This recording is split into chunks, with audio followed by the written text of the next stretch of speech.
Mahusiano ni kushirikiana. Mahusiano ni kufahamiana. Mahusiano ni ujamaa. Mahusiano ni upendo. Mahusiano ni maelewano. Mahusiano ni maridhiano. Mahusiano ni gharama. Mahusiano ni kila kitu.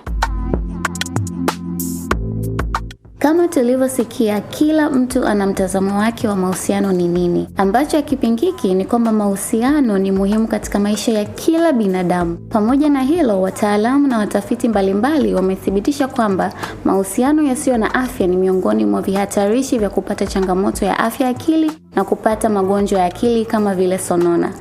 Katika msimu huu wa Mental Glow, tutaenda kuelimisha kuhusu changamoto mbalimbali za mahusiano zinazoathiri afya zetu za akili na jinsi ya kukabiliana nazo. Please tune in.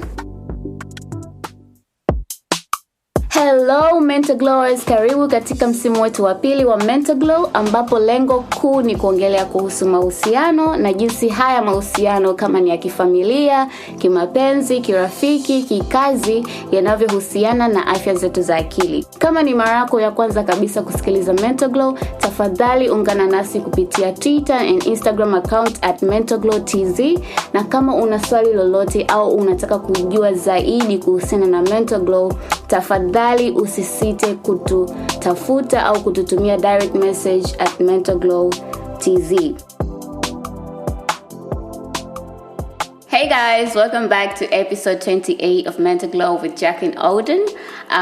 Tukiendelea kuongea zaidi kuhusu mahusiano, ni kwa jinsi gani tunaweza tukawa tuna mahusiano bora na ndugu zetu, familia, marafiki, na ni kwa jinsi gani tunaweza tukatatua changamoto ambazo zinatokana na mahusiano na jinsi ambavyo zinatuathiri afya zetu za akili. So welcome back. Kama ni mara yako ya kwanza kabisa kusikiliza Mental Glow, tafadhali ungana nasi kupitia Instagram and X account @mentalglowtz.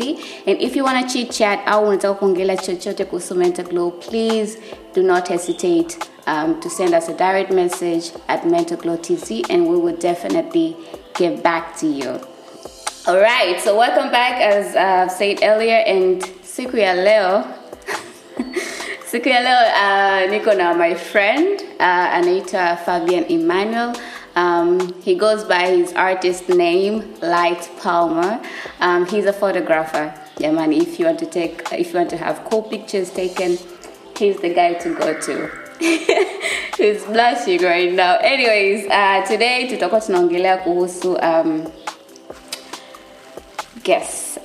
I wanted to say guess, but you already know. We'll be talking about breakups, how to deal with breakups, and how breakups do affect our mental health. Tunajua kwamba watu wengi at most sisi wote tumesha kupitia breakups at some point, and yeah, it's one of those experiences you don't want to go or you don't want to experience. So yeah, we'll be talking about it in this episode, and I'm so looking forward for such an engaging session with my friend here. Yeah, kwa sababu nimetumia nguvu nyingi sana kumweka on board kuingia kwenye hii episode. So welcome Fabian, karibu sana. Asante sana. Yeah, nafurahi kuwa hapa. Na nimefurahi tu. Sijui nisemeje. Alright, so tumefurahi pia kuwa na wewe, and we look forward for watu kujifunza kutoka kwako pia. You know, it's a conversation, so kwamba everything will come from you, no? But yeah, I'm looking forward to learn kutoka kwako na pia kujifunza kutoka kwangu. So yeah, it's going to be a fun recording session. And before we get started, here is our tradition. I know uko expecting kitu, lakini we have a session ambayo tunaita mental glow quizzing, na kuuliza a random question you didn't expect kuulizwa. So here goes. Unacheka. So, unachukuliaje mapenzi? Wow. Hiyo ni swali very wide. Yeah, as broad as it is. Nachukuliaje mapenzi? Wa pick engo yoyote, yani unachukuliaje mapenzi? Pick engo yoyote, ruka nayo. Kipindi tunakuwa kulikuwa kuna nyimbo ya Alikiba inasema mapenzi yanalani dunia. So yeah.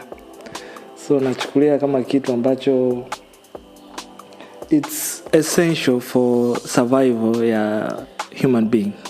Yani it's like the pyramid. Yeah. Hierarchy. Yeah. Maslow's hierarchy of human needs. Yeah, cause It's a basic need. hata Yesu alisema katika vile vitu vitatu, faith, love and what again? Usitake kuniaibisha vile.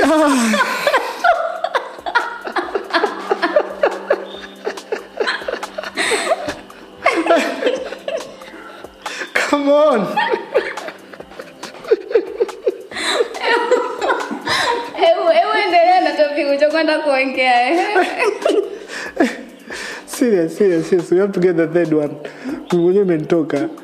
Twende na hivyo viwili huo vitatu. Faith, love and serious. What is it? Okay, but alisema katika hivyo vitatu vyote, like it's love that prevails, yani ambayo ina exceed hivyo vingine vyote. Yeah, I remember that. Yeah. I don't remember the third one, lakini nakumbuka hiyo statement. Love overrules everything. Yeah. Cool. So mapenzi yanarun dunia. Yeah. Bila mapenzi hamna.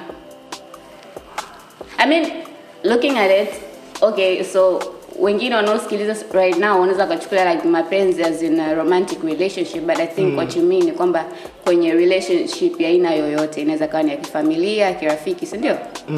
Yeah, like there has to be love for you to grow, kurelate na watu wengine, kuwa na amani, furaha, vitu kama hivyo. Yeah. So for you ambaye unanisikiliza right now, what does love mean to you? Mapenzi unachukuliaje au yanaleta maana gani kwako? Just take a moment and reflect on that as tunaingia kwenye hii episode kali tukiongelea kuhusu breakups and how we tuna heal in the whole process of breaking up, and also to get to a point where we grow as we heal and grow as human beings or as an individual. So the first question, Fabian, before we get into the first question, statistics zinasema kwamba watu wenye umri kati ya miaka 18 mpaka 35 ambao hawajaoa wala kuolewa, waliopitia kuvunjika kwa mahusiano au breakups, wameweza kupata psychological distress, na wengine wanakuwa na wana decline ile life satisfaction. Yani mtu mwingine anakuwa tayari hana ile life satisfaction, ndio pale unaposikia mtu mwingine anasema I'd rather die, yani maisha yangu hayana umuhimu tena, you know, mtu anakuwa na msongo wa mawazo, vitu kama hivyo. So researchers wamefanya tafiti zao na wamepata kugundua kwamba at some point watu wengi wenye umri kati ya miaka 18 mpaka 35 ambao hawajaolewa wanaopitia breakups wanakuwa na hizo psychological distress, wengine wanakuwa hawaoni meaning tena katika maisha yao, or if they have any contribution kwenye maisha. Ndio. So getting to our first question, tunaona ni kwa jinsi gani breakups can be very hard or difficult to take in and digest. Ni ile pale kama unasikia nini ile an arrow kamechoma kwenye moyo.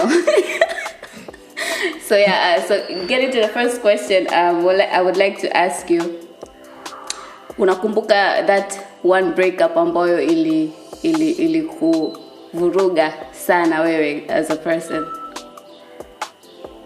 Of course, kwa nini sikumbuke? And how was it?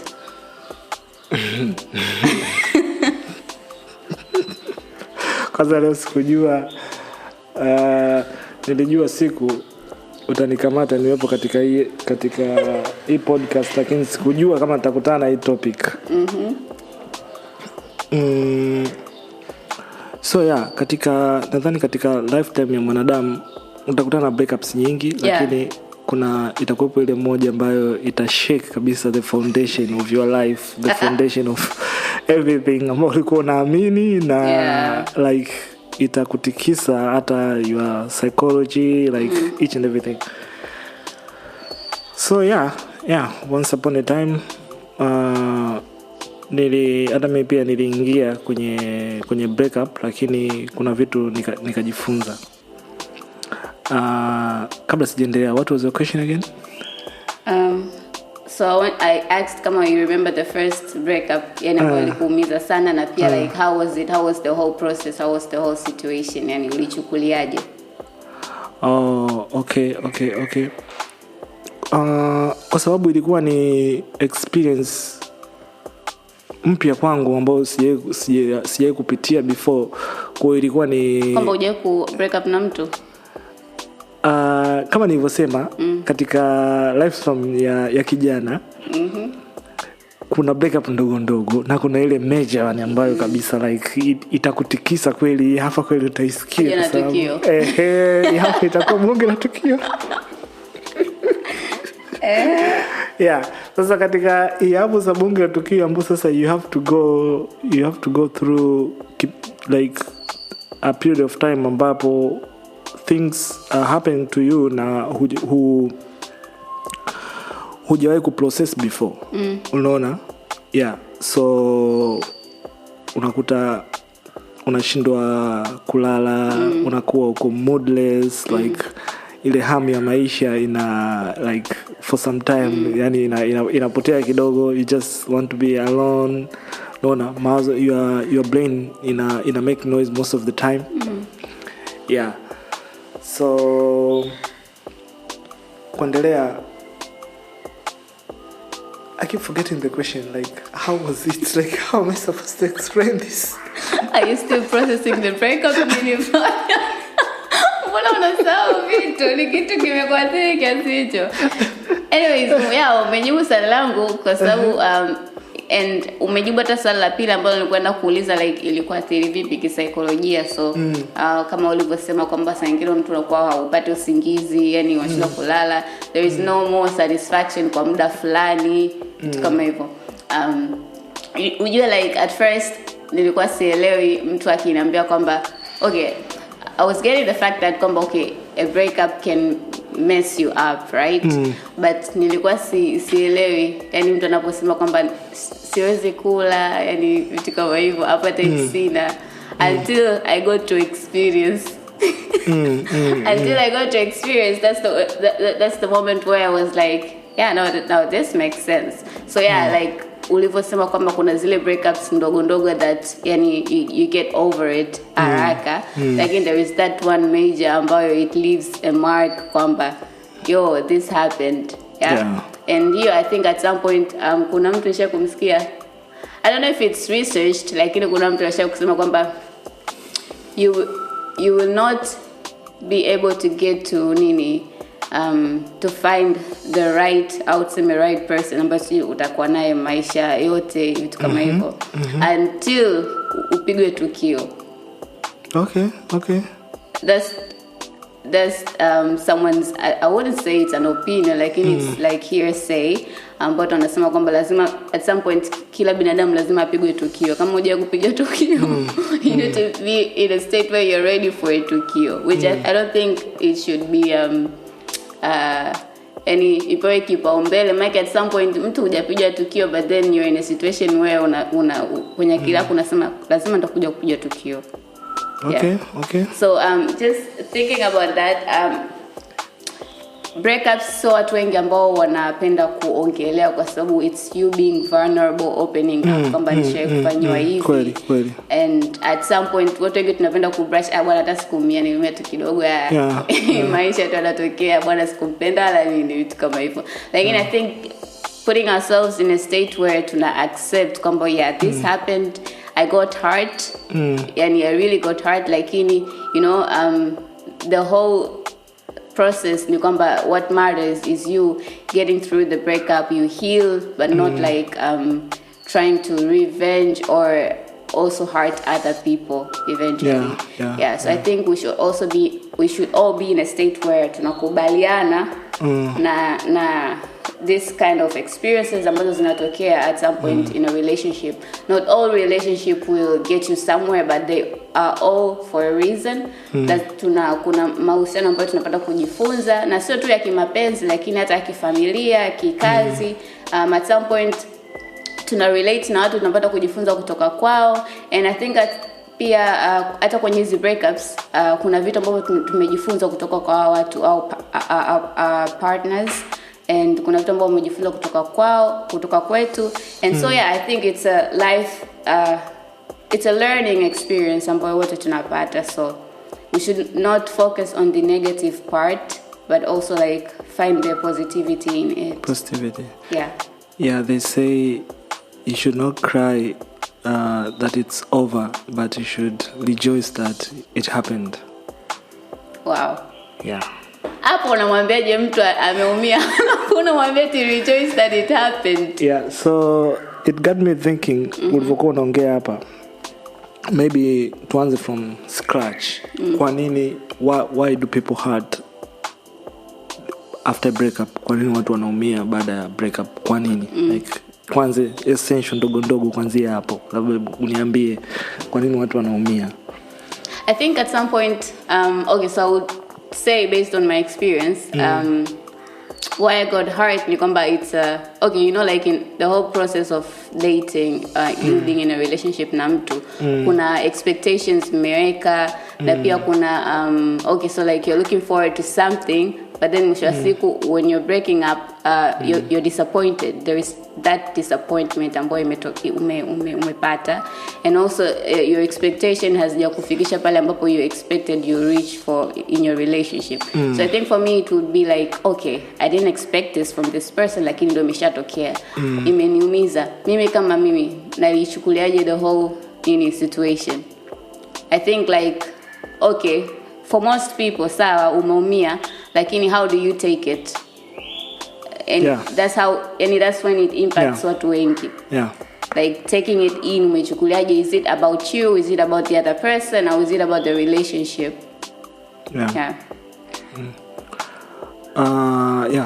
In addition to that point ingine, it can be tunavyokuwa kwenye relationship nakuta tuna at some point tuna develop like an emotional dependence with na yule partner mwingine. So kubaki mwenyewe kuna ile vulnerability, una feel like how am I gonna do this. Alikopo mtu ambaye nilikuwa namuelezea matatizo yangu yote, like ananisikiliza, ananishauri, so nilikuwa like napigwa tough. Sasa hivi like I'm gonna be alone, no. Afu ndo huo muda ambapo like ego, the part of the mind that makes a lot of noise, that tends to bring a lot of false image and false messages kichwani kwako, like hey, you're just a loser, how are you gonna do this? Angalia umeachwa, mwenzako sasa hivi ataenda akaenjoy na mtu mwingine. Imagine like, him being with somebody else. So unakuta mtu akijidentify na that part of the of the mind, the ego, unakuta ndo it hurts more. Alafu pia the mind pia ina tabia ya kujisabotage, self-sabotage. Yes, kwamba itataka isikie ule uchungu vizuri kabisa. Kwa unakuta the situation is not even bad as it is, lakini the mind ita create hata scenarios zingine ambazo zilikuwa hazipo. Unaona, utakuwa unaona hata kumbe hata alikuwa ni mnafiki siku zote na sikuwahi kugundua. Utaunganisha, unaweza kuunganisha dots hata kama ziko utaunganisha utaunganisha A, B and C and D, lakini kumbe mtu wa watu kaondoka. It's just all about him, not even all about him or her. Even it's not about you kabisa. Unaona? Lakini your mind will tend to bring all those false images, false conceptions, and just to make you like hard, like umie like haswa. I think you saying that imenikumbusha kitu kwamba like as you've said kwamba kuhusu create hizo false images, na pia like it's not about you. Breakups nyingi zikitokeaga mwisho wa siku tunajiangalia sisi. Tatizo langu nimefanya nini, au sijui nimekosea wapi, nimefanya kitu gani. Mwisho wa siku unakuta kwamba it's not about you, it's about labda tuseme yeye kama mtu labda he's going through something, or she's going through something, or maybe I may realize kwamba you two are completely separate and different individuals ambao you're going through different directions at the moment, and so it's hard for you to nini, and at some point maybe he or she is not ready for you to work on that process at that moment. So I think when we break up with our partners, tusikimbilie kuangalia sisi ni shida, au it's okay to kutaka kujua tatizo ni nini, lakini tusipende what can I say the right word, yani kujiumiza kwamba mimi ndo nitakuwa ni tatizo, nobody's gonna want to be with me in a relationship. Kuna mwingine kashaandika kabisa kwenye status kwamba relationship is not about me, maybe so ndo mahusiano, it's never gonna work. Like everything starts with your mind, like how you view things, that's what you end up acting. So it has to start with your mind. How do you perceive the whole situation? You view it in a very positive way, like, okay, fine, this didn't work out, but there was a good part of it, like, how am I going forward? How am I moving forward? I think that's what matters. Like, tukianza kuangalia kwenye negative, we're not gonna get anywhere. Tukifika kwenye other relationship, tunakuta mtu ameingia kwenye relationship nyingine, anaanza kuchukua ile mizigo yake yote ya nyuma anaileta kwenye the new relationship. And also, like Fabian, watu wengi, they don't take time to heal. People usually suppress the painful part. They just want to jump from one relationship to the other. You'll never find someone single. They're just jumping from one relationship to the other. And then unaingia kwenye another relationship, you find a person that is very whole and he's so fulfilled with his or her own life. And then you end up missing that person. That's so true. Yeah, like kwa sababu mwenye pia ushakuwa messed up. So I think we as individuals, we need to take time to change that. Kwa sababu mwisho siku ndo unakuta like everyone is messed up and then at some point tunazidi kuumizana. So I think we should like take some time and heal, accept kwamba umeachana na mtu, and just feel the pain, and like that will help you to reflect and see how you can move on. I was going through my WhatsApp status and kuna mtu alikuwa ameandika kwamba the only way to stop being sad is to be sad first, and let the hell reign in you, and just feel it, and just let the hell reign in you, and let the pain hit you in your guts. Kwa sababu if you want to stop being sad kwa kupotezea kwamba you're not sad, then mwisho siku uta project to kwa watu wengine. So just feel the sadness, and just be sad, and you with time mwisho siku you heal, right? Kabisa. Mambo ya kupotezea kwamba I'm not sad, bada leo umeachika and you're head over heels, after the next day you're just like the happiest person ever. I think that's a bit of a lie, and we're also lying to ourselves. Yeah. Kabisa. And also, like, it's just not about us. The environment, the surrounding, the community, we need to create a safe space about mtu anaweza kuwa vulnerable kwamba okay, Fabian ume break up, umeumia. So unakuja kunanisema inaanza kukucheka.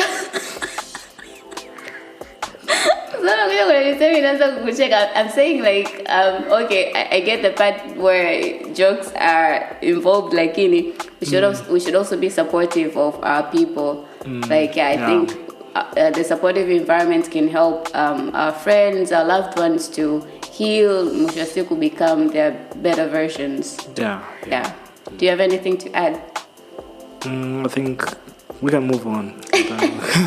We'll get moving on. Yeah. Like I think the most part ambayo tumeongea imeenda kujibu hata kitu cha tatu ambacho tunataka kuongelea kuhusu misconceptions about breakups. Yeah, there are so many misconceptions about breakups, and watu wengi sana tunasema kwamba bwana ukitaka kuheal bana just ruka na mtu mwingine, tapotezea tu huyo with a blink of an eye you'll just get over that person. But are there any misconceptions ambazo wewe umewahi kukutana nazo? Yeah, kuna rafiki yangu mmoja wa kike aliwahi kupata kidogo break up ambayo haikumwacha vizuri na mwacheni mtu sana. Yeah, na after some time tayari nikamwona yuko kwenye mahusiano na kijana mwingine. Yeah, obvious mtu akiwa kwenye mahusiano na yakiwa katika ile hatua ya mwanzo ambapo yanakuwa huwa yako moto huwa ni ngumu sana kumshauri wala kumwambia kitu chochote akakuelewa wala kusikia. Kwa hiyo haelewi, hasikii. Kama wewe ni rafiki yake utabidi tu umsupport kwa ile hatua ya mwanzoni kwa sababu yuko na furaha, unaona. Yeah. Kwa hiyo baadaye pia hayakuwa mahusiano ya muda mrefu, pia yalivunjika kwa sababu bado ana trauma ya nyuma ameibeba ameleta tena huku. Ilikuwa ni furaha tu ya muda mfupi, sasa imefikia ule wakati wa ku have tough conversations, naona imevunjika. So nikakaa naye chini nikamuuliza kwa nini hakuchukua muda kuheal vizuri akaingia katika mahusiano mengine.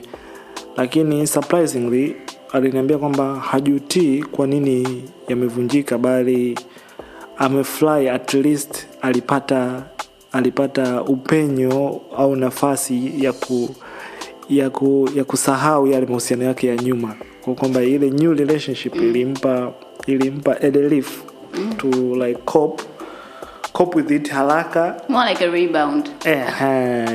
Kwa hiyo nikagundua kwamba nadhani kama culture ambayo imesha kuwa developed among the youth, kwamba as soon as you are umepata heartbreak kumove fast na mtu mwingine ili uweze kucope na ile situation haraka.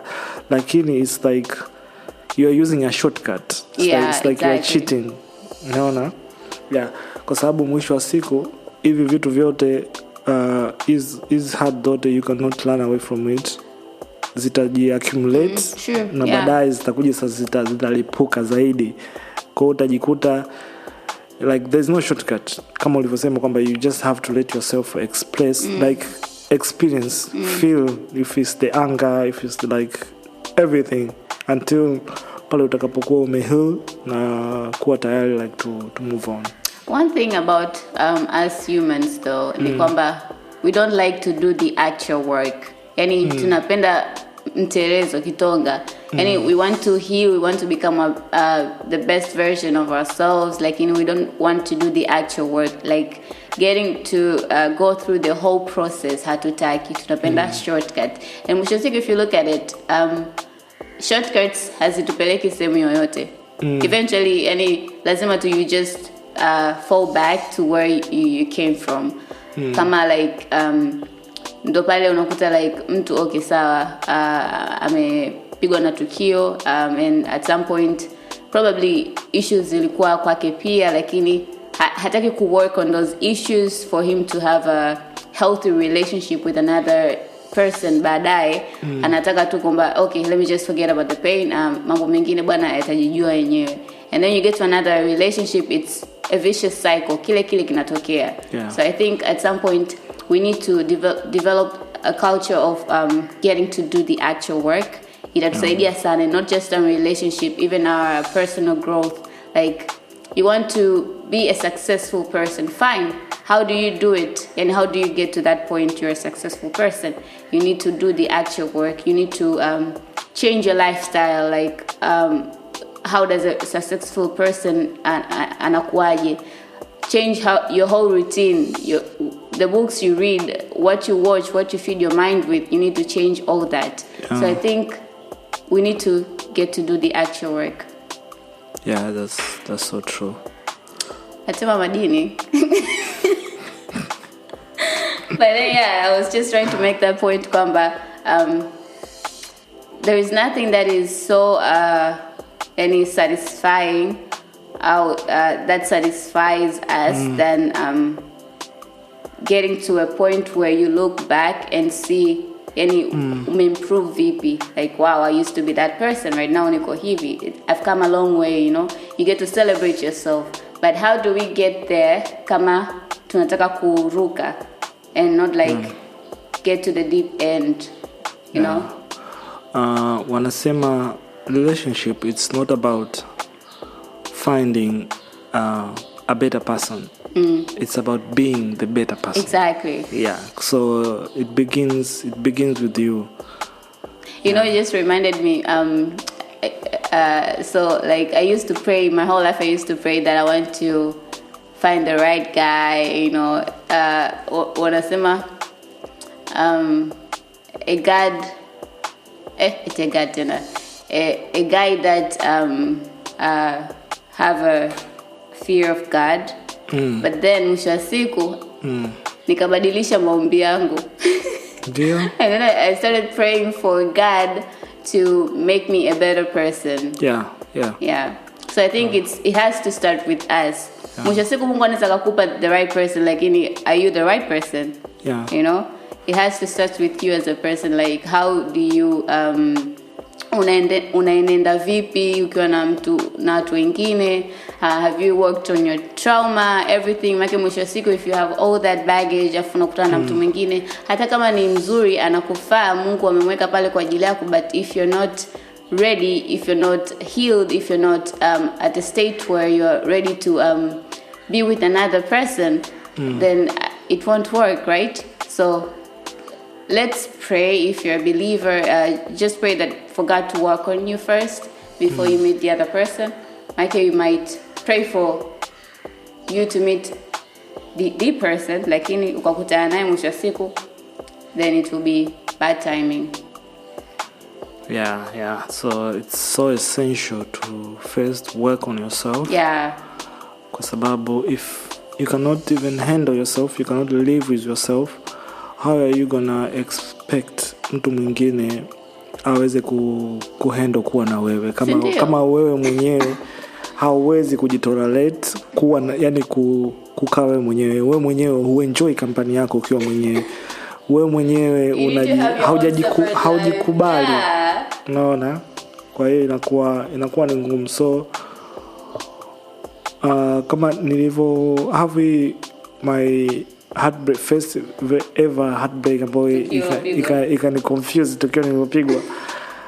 Everybody was my all close friends ambao nilikuwa nawacheki, they were just telling me like one thing, just work on yourself. At that time nilikuwa sielewi what do they mean, like just work on yourself. Lakini baadaye nikakaa chini wanasema sasa hicho kipindi unajitafuta.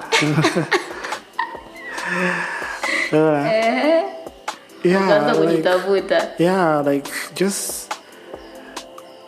just kujiuliza maswali machache hivi, kama mimi mwenyewe kwamba hivi nimejikubali. Mbona kuna elements kibao about me ambazo sizipendi, ambazo like how do I expect mtu mwingine aweze kuzipenda kama mimi mwenyewe siwezi kuzipenda, kama mimi mwenyewe na like hata kujiangalia kwenye kioo huwa kioo nakipita tu, like siwezi kujiangalia, like how. So yeah, self love is essential. True word. Yeah. Yeah. I wanted to say something like, yeah, most people wanaingia kwenye relationship but ile self awareness, self concept hawana. Wewe kama Fabian, wewe ni nani? Like if you dig deep, unajitambua wewe ni nani?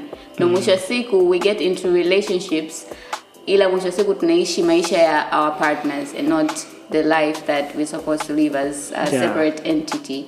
Yeah. So tunaisha kuishi maisha ya partners wetu, and I think this relates with the previous episode ya 20 na episode ya 27 ambapo niliongelea kuhusu misconceptions about love. Watu wengi tunadhani kwamba love is dependency, but it's not. Yeah. So I think at some point tunaingia kwenye relationship, tunaanza kudepend on our partners, tuna feed kutoka kwa our partners every time it's Fabian, let me talk to Fabian. Fabian will make this, Fabian blah blah blah, and it's always your partner. Mwisho siku exhaust your partner pia, hata ile interest kaspark kanaanza kuondoka kwenye relationship because it's just too much. Your partner anakuwa ndo kila kitu, ndo your coffee partner, ndo your player partner, ndo like you need to have your own life. Each and everything kwa kweli inakuwa mwisho wa siku ni burden, najua. Inakuwa ni burden, na pia inakuwa hata ni toxic kabisa. So I think to everyone who is listening right now, wewe unanisikiliza right now, you need to have your own life, like get your shit together and get to know wewe ni nani, what do you like to do, what are your hobbies, what you don't like, what are your core values. Any values matters mwisho wa siku, and it defines who you get to relate to. Mwisho wa siku, if you don't have your own core values, like itaku distract at ile sense of self naweza kapotea. So get to know like wewe kama wewe ni nani, and that will even create a basis a kind of relationship you want to be in. So I think that's a really good one. Like we should get to know ourselves deep down. Sisi ni wakina nani? So before we get to the last part, let's go on break, and we'll get back in just a few minutes. I'm so excited for this one. Thank you. Tunaishi katika zama za kasi ambapo watu wana majukumu mengi na mara nyingi husahau na wengine hupuuza umuhimu wa kupunguza mwendo na kujali afya zao za akili. Usiwe na wasiwasi. Tahmef imeleta suluhisho la kubadilisha maisha yako popote ulipo, ambalo ni program ya ahadi inayokupa urahisi wa kupata msaada wa kisaikolojia. Hebu nikueleze baadhi ya vipengele vyake bora. Ya kwanza ni helpline au msaada. Ukiwa una maswali yoyote au unahitaji msaada kuhusu jinsi ya kutumia program hii, helpline itakusaidia kutatua maswala yako. Ya pili ni therapy au tiba ya kisaikolojia. Katika hii unapata fursa ya kuhifadhi kipindi cha tiba ya kisaikolojia, iwe ya mtu binafsi, kwa wanandoa au kwa ajili ya mtoto wako kulingana na upatikanaji wako. Ya tatu ni jarida au journal. Kupitia uandishi unaweza kuelezea hisia zako, kutambua mifumo na kufuatilia maendeleo yako kwa wakati. Ya nne ni community au jumuiya. Ahadi inakupa mazingira ambayo unaweza kushiriki au kuelezea experience yako bila hukumu yoyote au judgment yoyote. Mimi mwenyewe natumia ahadi na imekuwa msaada mkubwa kwangu. Ikiwa unakabiliwa na mafadhaiko ya kila siku au unatafuta kuimarisha afya yako ya akili, programu hii itakuwa rafiki yako wa karibu. Kwa hivyo usisubiri tena, tembelea Play Store na upakue Ahadi application ambayo ni AHADI na ufanye afya yako ya akili kuwa ya kuahidi kama jina lenyewe, Ahadi.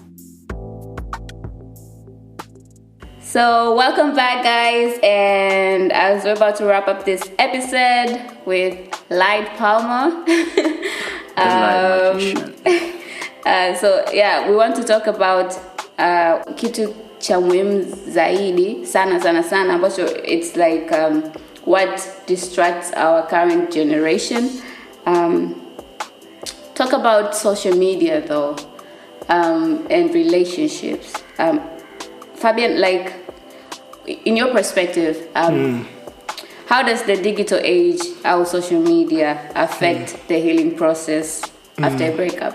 Like unamkuta mtu ka break up leo, kesho on social media, hey, smiling and all, like having fun. Is it just to show to the world kwamba I've got my shit together, it was nothing? Or like, is it the pressure that we get from people? What is it exactly? How does social media or digital age affect our healing process? Kwa upande wangu mimi naona kama it affects positively na negatively. Yeah, nadhani pande zote mbili. Super excited to hear that. Yeah. Tukianza na positively.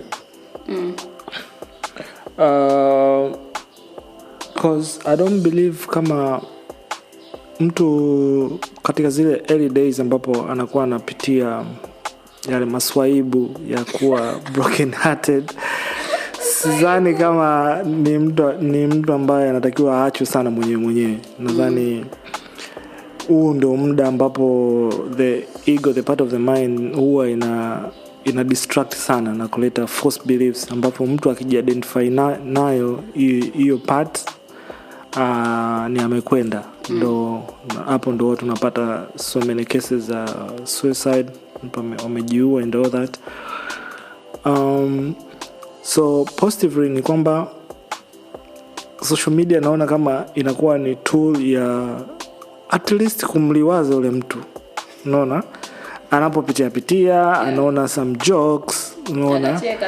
Akacheka, anapopita anaona just people like the world is moving on. Dunia haijasimama sababu ya heartbreak yake. Maisha ya watu wengine yanaendelea vizuri tu, people are having fun, people wanacheka. Una scroll pale kukutana couples wana enjoy with their pictures all real and then hapo sasa ni kwenye negative sasa, ambapo pia tutakuja. Lakini positively ni kwamba it will give you a sense of relief that the world is going on as usual. Like it's not stopping because of my heartbreak. People are having fun and okay, let me get clean up, let me dust off and come back as usual. Nije mpya, unaona? Kwa mtu hata unajipanga kwamba uje. Yeah. Lakini negatively people wameitumia social media kama tool ya like, how do they say it, kwamba they numb the pain. Yeah. Unaona? Kwamba hata kama ameniblock au nimemblock, lakini if I do this taarifa zitamfikia, you know? And kwamba there's no way if I do this or that taarifa zisimfikie. Unaona kwamba na mimi kwamba nimeonekana huku labda na mshikaji mwingine, nimeonekana huku na manzi mwingine, taarifa zikimfikia, you know, ataumia huko na yeye huko aliko, unaona? Lakini in reality they say even hurting them back won't heal your pain. Sure. Unaona? Yeah. Your pain inaendelea kuwa pale tu. Tena ukija kutulia ukafikiria, it's like you've just intensified that pain. Yeah. Unaona? Na wala mimi sidhani kama blocking someone ndio nini? Ndio kama umejizuia kwamba sio usimkumbuke au usifeel that pain. Hapana. Ebu contribute hapo alafu mimi ni nilete point. So what did you say kwamba kwenye breakups kila mtu ana the way ambavyo ana heal. Yeah. Okay, so like when you get to social media part, kuna wale watu ambao utakuta kwenye WhatsApp status wameandika wanaume ni mbwa sijui nini, you know, wengine wanasema my heart is broken, I cannot live in this world anymore. Kila mtu kuna wengine they just shut down completely, no social media for a while, you know. So for those ambao like they usually put their emotions out there for the world to see. In the process kuna wale ambao watamu-encourage with positive comments, kuna wengine ambao wata-hate hapo. So it's more like back to back, yani wanazidi kuongezea maumivu. Kuna wale ambao watakwambia bwana alikwambia uingie kwenye relationship nani? Vitu kama hivyo. Tulijua mtafika popote. Vitu kama hivyo. So it's like I'm not saying kwamba people shouldn't put themselves out there for the world to see. Okay, we've broken up, like I'm just saying do it consciously, knowing kwamba okay, when I put this out there for the world to see, I may get the feedback ambayo sikutaka kupata, and I have to be ready to receive it in a positive way, like just to accept. Kwa sababu mwisho siku tunavweka kitu kwenye outside, we do expect kwamba itapokelewa kwa namna fulani, ndio? Lakini our expectations so kila saa zinakuwa met. So at some point for those moments ambazo tutapata negativity from negative energy, negative comments from other people.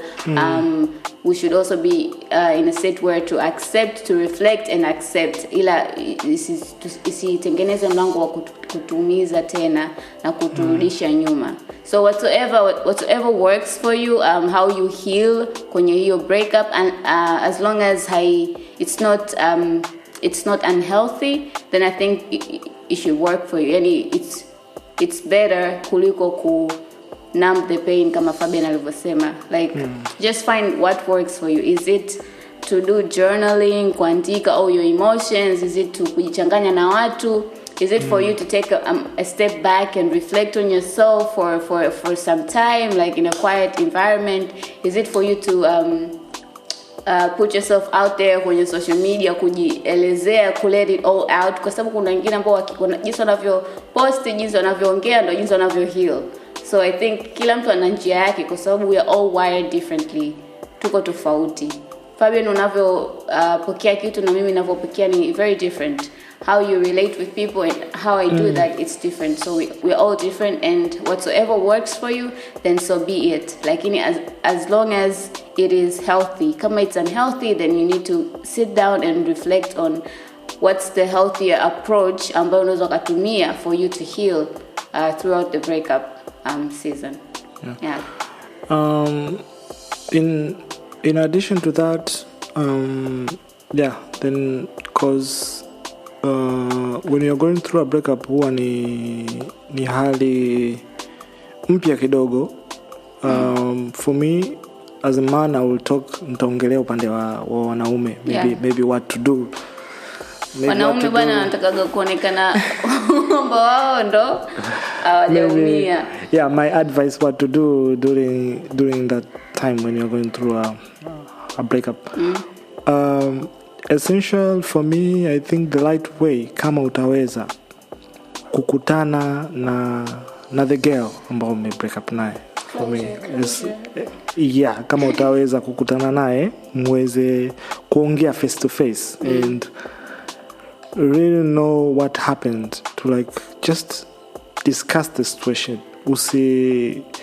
Usi mind au kuchukia tu juu kwa juu mka break up over the phone, au hivyo kwamba bila kujua what really happened.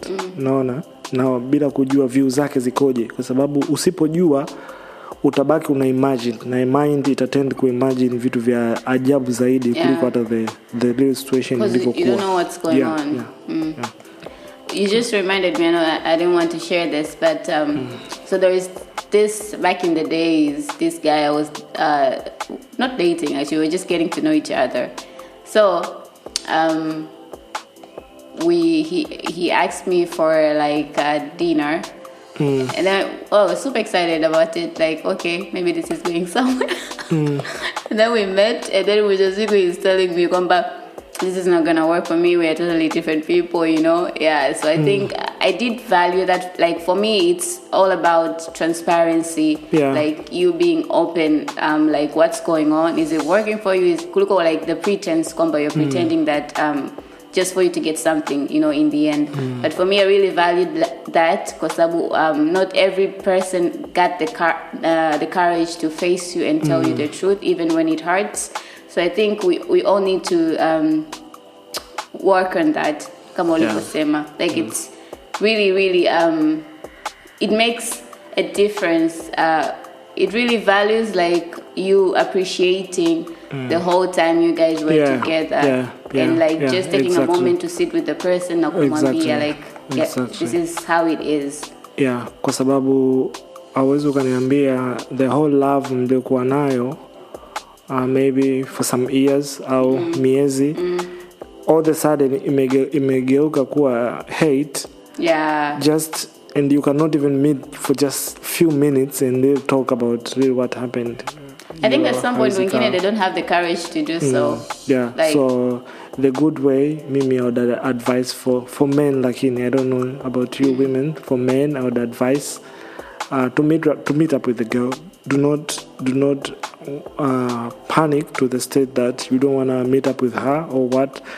In a good way, meet up with her if it's to break up clean. Clean breakup. Yes. Yes, no hard feelings, it's over. Don't see me hard feelings. So iyo ni for men, that's the first stage. Then the second stage is I love studying philosophy. In philosophy they say it's not all negative in breaking up. Pia kuna positivity. They say breaking up in love is waking up in life. Woyo. Sijui unanipata hapo? Kwa sisi wazee wa philosophy. Breaking up in love is waking up in life. Unaona? So for men, ndo muda ambao like remember your goals. Unaona? Because for sisi tumeambiwa, anyway, hatujaambiwa, ila we really have to prioritize our goals above anything else, like our purpose in life. So this is the time that you remember your goals, because maybe muda mwingi ulishare na your partner na haukuzipa goals zako pia muda mwingi. So huu ni muda kuprioritize your goal. Go down, andika tena goals zako. Okay, we are coming at the end of the year. Maybe kuna any guy at muda amepata breakup, so go write down your goals for 2024 and break them down and look for the way now how to go about them. Before we get to the third one, Fabian, I also think kwamba like when we get into relationships like zile first moments of relationship tunajisahau kabisa, like tunasahau hata tulikuwa tunafanya hustles gani huko, when we're going like deep huko, and then we lose sense of self inapotea. Mwisho siku ndo ukiachana na mtu unaanza like, how am I going to survive without this person? So I think like when you're in a relationship, so just set like priorities. Okay, this time I'm going to be with you, but then I need some time to work on my work or vitu kama hivyo. You should not lose your identity. You should remain with your identity, because hata leo na kesho hauko na mwenzako, you can still own yourself, you can still own your identity, you can still go on. So the third one, I would really advise that really helps for men is to hit the gym. Just for your information, Fabian is working out.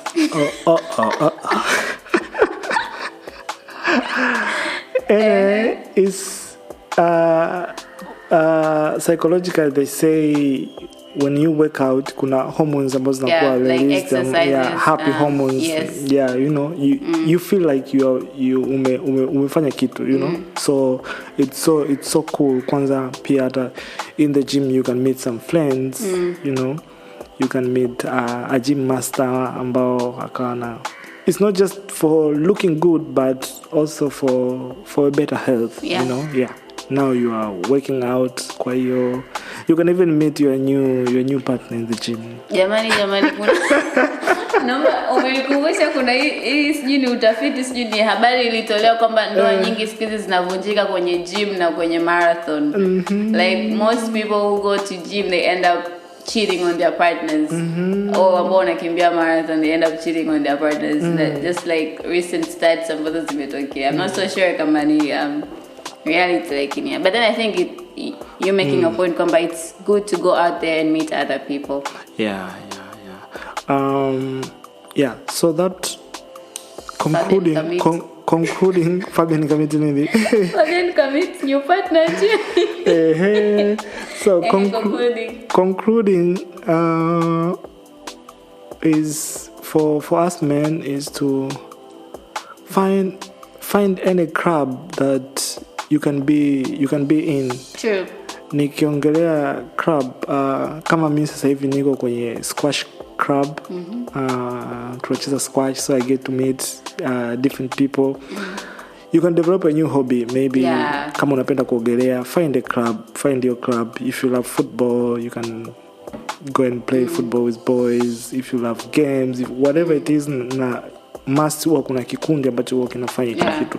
So ukihave ile sense that you belongs sense in a of certain belonging. group. Yes, it's that sense of belongingness. It gives you a relief that you feel important kwamba hata mimi mwenyewe like na uwepo wangu una umuhimu, because sometimes in a relationship we tend to identify ourselves a lot with our partners. Yeah. Na pointi nyingine bila kusahau about breakups ni kwamba ulivyoniambia that today we are coming to talk about breakups, ni swali moja nililojiuliza ni kwamba does a breakup happen when tunavyoambiana it's over, like do your thing, I do my thing? Does it happen in muda ule au it happens like way back? I think it's a process, like the moment you're thinking about it. Yeah. So like even for a receiver, often we're dating, sindio? You're breaking up with me from just thought ambao umeanza nayo. Like for me, it comes like an instant thing. Yeah. I may not see it before, so again nikaanza kuhisi mbona Fabian anabadilika, he's not treating me like the same way, but then like you making it clear kwa kuniambia, then that's just like wow. Yeah. That's true. Like vita huwa haianzi the moment ambapo rais anaenda kwenye press conference na kusema kwamba sasa vita ipigwe. Lazima huko nyuma kuna vikao kibao vilifanyika, kuna like so it's a process ambayo inakuwa tayari imeshaanza. So at that moment hata there's nothing you can do to save it. Unaona? Na hata kama umembembeza your partner akasema kwamba okay let's do this, it will be still you are living a lie, kwa sababu mpaka kafikiria kufikia katika hicho kipindi. So it's over. Yeah, I think at some point pia it's okay to like to let go, right? Yeah, it's okay to let it go, and also like it's okay to be honest with yourself. Like if you're in a relationship with a person and you feel like this is not working for you, then it's okay to kusema ukweli, rather than kumpotezea muda mtu mwingine. Kuna siku nisha kusema kuna watu wengine they may be dating themselves lakini hawajui. Like you feel like you're in a relationship with the person lakini mwisho siku you're just dating yourself. Wengine hata yupo kwenye mahusiano na wewe. So they say a relationship, it's a give and take. You give and take. It's just not about giving out, just receiving. It's a two-way street. Like it's a ni ushirikiano. Like you two need to play part. Like kama we Fabian, we're just doing the work and I'm not, then that's just not a relationship. It's a ni kama ka parasite behavior. Yeah, and another point is that we should not confuse dating and marriage. Yeah, kwa sababu nadhani tena ipo kwa most of the girls, when you date them, majority of the girls, what are they expecting? We are going to marriage. No, but dating, as they say, it's more of an investigation. Getting to know the other person. Yeah, are we compatible? Yeah. Like, are we... Like in the process, I think for some people, I may be having a goal kwamba I need to date for marriage. Like in mwisho siku, like I'm dating you, Fabian, and naona kwamba we're not compatible, then we eventually break up, sindio? Like I think afu usiseme tu most girls. Yeah, even guys, like it's just wengi, like knowing kwamba I'm dating this person, I'm going to get married to this person. Wengi wanakuaga nayo, lakini mwisho siku, like you're saying, it's just taking it slow and with open-mindedness wanasema. Like be open-minded kwamba like we are dating, getting to know each other. If it's going to work out, then well and good. If it's not going to work out, then it's fine, Like this wasn't my person. Yeah. You made me remember one advice that is so real cool, that let's not take things so fast. while we are dating, while we're getting to know the other person. Because that's a lesson nimejifunza pia. Yeah, because when we are in that happy phase, we tend to like take things way far away. Exactly, like hata watu wanasema kwamba don't ever make decisions ukiwa na furaha. Yes, that's where we raise the expectations. Yeah. That's where we raise each and everything. Like, so let's get to we know. Overstep. Yes, let's get to know the other person vizuri. Cause pia wanasema kuna wale ambao they date and wanafanikiwa kwenda kwenye ndoa but it doesn't survive. Kwa nini? Kwa sababu they romanticize the dating, that they didn't have the hard conversations. They didn't work on themselves, like to really get to know each other. So they were just happy. Now when they get to the point now they are living together in marriage and like it doesn't work kabisa, and it's just better to go separate ways. So now this goes to people who are dating right now. Get to have a moment where you have the hard conversation. Yes, I mean, it'll help you getting to know about, okay, is this my person? Is this not? Yes, have you really accepted this person? Like in no matter the situation that they present to you, are you able to cope with them? Are you able to relate now the angry Fabian or just the happy Fabian? Yes, exactly. Yeah. That's so profound. So thank you so much, guys. Fabian anatema madini, as you can see, mwanafilosofia. Maybe identify as mwanafilosofia. But anyways, thank you so much, guys.